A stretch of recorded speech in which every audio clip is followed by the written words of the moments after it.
There's water inside your dryer due to a combination of factors, including mismatched loads, high humidity, and poor ventilation. To address this issue, start by reloading your dryer, stopping the current cycle, and emptying the drum. Then, untangle items and separate thick and light clothes, loading the lighter ones first, followed by the thicker, more absorbent ones. Use the correct temperature settings for each type of clothing.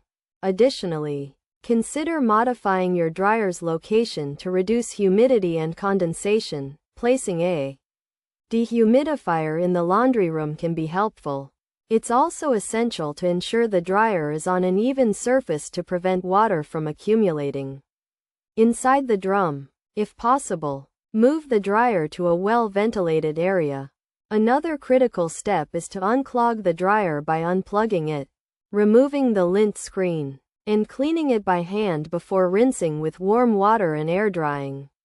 Next, move the dryer away from the wall, disconnect the vent duct, and use a vacuum and brush to remove lint from the exhaust vent. Once this is done, reconnect the duct and restore power to the dryer. By taking these steps, you can resolve the issue of water inside your dryer.